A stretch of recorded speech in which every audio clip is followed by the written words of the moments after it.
तो नमस्ते बंधु, मेरा नाम है सुदीप और स्वागत है मेरे चैनल रेसलिंग पैरेट पे।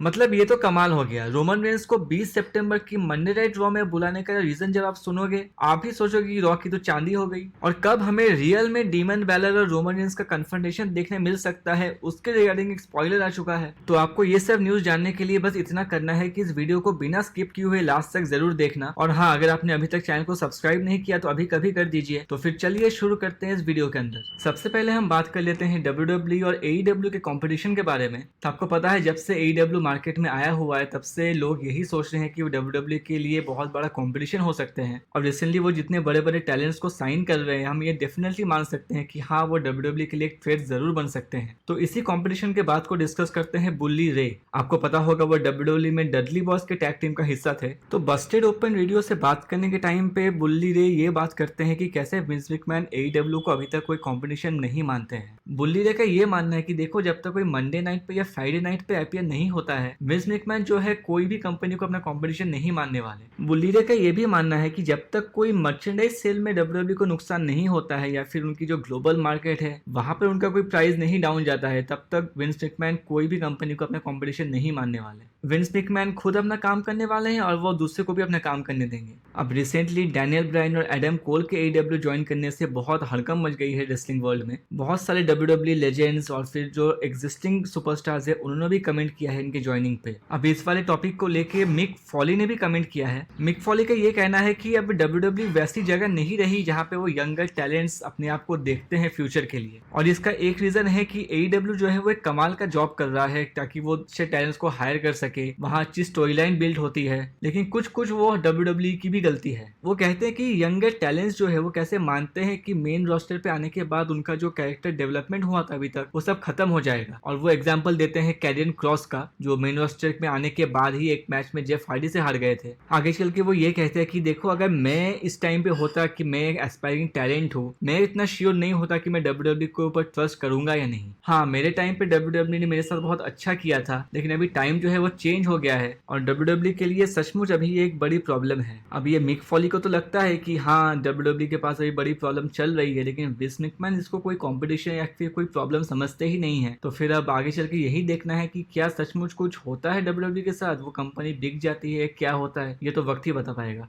नेक्स्ट हम बात कर लेते हैं केविन ओवेंस के बारे में। तो फाइटफुल सिलेक्ट की तरफ से रिपोर्ट आ रही है कि केविन ओवेंस का कॉन्ट्रैक्ट जो है WWE के साथ वो जनवरी 2022 में खत्म होने वाला है। अब ये 3-4 महीने ही रह गए हैं केविन ओवेंस जैसे सुपरस्टार के लिए WWE के अंदर। अब WWE उनको रोक पाती है या फिर केविन ओवेंस कोई नया कॉन्ट्रैक्ट साइन करते हैं या नहीं, ये एक बड़ा क्वेश्चन रहने वाला है। क्योंकि हाल ही में जैसे एटमॉस्फेयर बना हुआ है WWE के अंदर, सब सुपरस्टार्स कंपनी को छोड़ रहे हैं, सबको बहुत कंप्लेन होते हैं WWE के साथ। और केविन ओवेंस का आपको पता ही है वो पहले यूनिवर्सल चैंपियनशिप भी जीत चुके हैं और वो कितने अच्छे परफॉर्मर है और कितने अच्छे स्टोरी टेलर है ये तो किससे छुपा है नहीं। बट रिसेंटली WWE उनका जैसे यूज कर रही है, फैंस भी उससे बहुत नाराज, और केविन ओवेंस के अंदर में क्या चल रहा है ये तो वही जानते हैं। और जब डैनियल ब्रायन और एडम कोल ने अपीयर किया था AEW के अंदर, केविन ओवेंस ने भी उस पर रिएक्ट किया था। अब देखना यही है कि फ्यूचर में केविन ओवेंस WWE को छोड़ के AEW में ज्वाइन करते हैं या नहीं। अब अगर ये सचमुच हो जाता है तो ये एक बहुत बड़ा झटका होगा WWE के ऊपर, क्योंकि केविन ओवेंस जो है वो एक वर्ल्ड चैंपियनशिप मटेरियल जरूर है। और अब केविन ओवेंस की कॉन्ट्रैक्ट की एक्सपायरी डेट जो निकल के आ रही है वो अगर सही है तो WWE के पास बस 3 और 4 महीने ही बाकी हैं कि वो केविन ओवेंस के साथ कुछ अच्छा करे, ताकि केविन ओवेंस को भी लगे कि हाँ, वो WWE में रुकना चाहते हैं। नेक्स्ट एक छोटी सी अपडेट है दी अंडरटेकर के रिगार्डिंग। तो मैंने आपको बताया था कि कैसे अंडरटेकर अपीयर हो सकते हैं अपकमिंग सुपर शो में जो स्मैकडाउन का होने वाला है मैडिसन स्क्वायर गार्डन में। लेकिन अब जो न्यू रिपोर्ट्स आ रही थी वो कह रहे थे कि अंडरटेकर वहां पे अपीयर नहीं होने वाले। खैर, इन सब बातों में कितनी सच्चाई है ये तो हमें सैटरडे को ही पता चलेगा। लेकिन आप अगर अंडरटेकर के फैन हो तो आपके लिए गुड न्यूज है। अंडरटेकर की एक न्यू मूवी आने वाली है नेटफ्लिक्स पे जिसका नाम होने वाला है एस्केप द अंडरटेकर, और ये एयर होने वाली है October 5 को। लेकिन बात जो है वो यहाँ पे खत्म नहीं हो रही है। उस मूवी पे द न्यू डे भी हमें दिखेंगे और इस मूवी की जो स्टोरी लाइन या फिर जो कॉन्सेप्ट बताया जा रहा है कि न्यू डे जो है वो अंडरटेकर की बिछाई हुई ट्रैपों को सॉल्व करने की कोशिश करेंगे मूवी के अंदर। तो अगर आप ये डार्क फैंटेसी या फिर कुछ हॉरर स्टाइल मूवी के फैन हो और न्यू डे और अंडरटेकर को भी पसंद करते हो तो आपके लिए ये सब एक साथ देखने वाली एक चीज मिल गई है। नेक्स्ट हम बात कर लेते हैं फॉर्मर WWE चैंपियन और एक लेजेंड जेफ हार्डी के बारे में। तो पता नहीं आपने कल नोटिस किया होगा या नहीं, जब रेजिनाल्ड अपनी 24/7 चैंपियनशिप को डिफेंड करके वहां से निकल रहे थे, बहुत सारे बैकस्टेज के सुपरस्टार रेजिनाल्ड के ऊपर आके वो चैंपियनशिप लेने की कोशिश कर रहे थे और उन सब सुपरस्टार्स के बीच में हमारे जेफ हार्डी भी थे। अब ये वाली चीज फैंस ने जरूर नोटिस की और उसके बाद से ट्विटर में और हर जगह पे जेफ हार्डी ट्रेंड करने लगे और WWE को मॉक किया जा रहा है कि कैसे जेफ हार्डी जैसे लेजेंड को वो लोग 24/7 चैंपियनशिप के लिए यूज कर रहे हैं। अब हर जगह यही बातें चल रही है कि कैसे जेफ हार्डी से ज्यादा डिजर्व करते हैं, इससे अच्छा डिजर्व करते हैं, बट WWE का आपको पता है बहुत महीनों से जेफ हार्डी को अंडर यूटिलाइज किया जा रहा है। अब फैंस जो है इस बात पे आग बबूला हुए पड़े हुए हैं, बट WWE एक्चुअली इसमें कुछ करेगी या नहीं वो तो उन्हीं के ऊपर है। और अगर मैं गलत नहीं हूँ, जेफ हार्डी का कॉन्ट्रैक्ट भी 2022 में खत्म होने वाला है और उसके बाद कंपनी उसको वापस से रखती है या जेफ हार्डी साइन करते हैं एक्सटेंशन या WWE उनको रिलीज कर देती है, वो तो आगे चल के ही देखना पड़ेगा। तो सब कुछ मिला के ये बहुत झमेला वाला टाइम चल रहा है WWE के अंदर। एक साइड में तो वो फ्यूचर के सुपरस्टार्स को होल्ड करके नहीं रख पाती है, जैसे कि एडम कोल निकल गए, और दूसरे साइड जो पहले के लेजेंड्स थे उनको भी सही से बुक नहीं किया जा रहा है। और सच बताओ ना, यही छोटी छोटी बातें होती है जो फैंस गुस्सा हो जाते हैं कंपनी के ऊपर और वो दूसरे प्रमोशन के ऊपर रुक कर देते हैं। अब ये पहले का टाइम तो है नहीं कि फैंस को कुछ फर्क नहीं पड़ता कि बाहर दुनिया में क्या हो रहा है, वो सिर्फ एक चीज को एज ए एंटरटेनमेंट के हिसाब से देखती थी। लेकिन अभी का आपको सीन पता है कि हर तरफ सोशल मीडिया फैली हुई है, हर तरफ की बातें चलती है और फैंस जो है सब चीज को बहुत पर्सनली ले लेते हैं और इन्हीं सब बातों से WWE को बहुत नुकसान भी हो रहा है। अब विंस मैकमैन इस बातों को जितना जल्दी समझ जाते हैं कंपनी के लिए उतना ही अच्छा है। हम चलते हैं हमारी नेक्स्ट स्टोरी की तरफ, जो कि जुड़ी हुई है यूनिवर्सल चैंपियन रोमन रेंस से। तो मैंने आपको कहा था कैसे 19 से 22 सितंबर के बीच में WWE यूके के अंदर अपना शो करने वाली है। वैसे तो वो शो स्मैकडाउन के लिए है, लेकिन रोमन रेंस उस शो में अपीयर नहीं होने वाले और अब क्योंकि वो शो यूके में होने वाली है तो वहां के लिए ड्रू मैकिंटायर एडवर्टाइज्ड है, but Roman Reigns and Usos को एडवर्टाइज किया जा रहा है एक्सट्रीम रूल्स के गो होम एडिशन वाले रॉ के लिए, जो कि होने वाली है 20 सितंबर को। तो PW इनसाइडर ने इसका एग्जैक्ट रीजन बता दिया है कि क्यों रोमन रेंस अपीयर होने वाले हैं रॉ के एपिसोड में, और जो रीजन है वो एकदम कमाल का रीजन है। रोमन रेंस अपीयर होने वाले हैं as a replacement of Drew McIntyre और जिंदर महल के। मतलब ये तो रॉ के लिए एकदम कमाल की बात हो गई कि उनको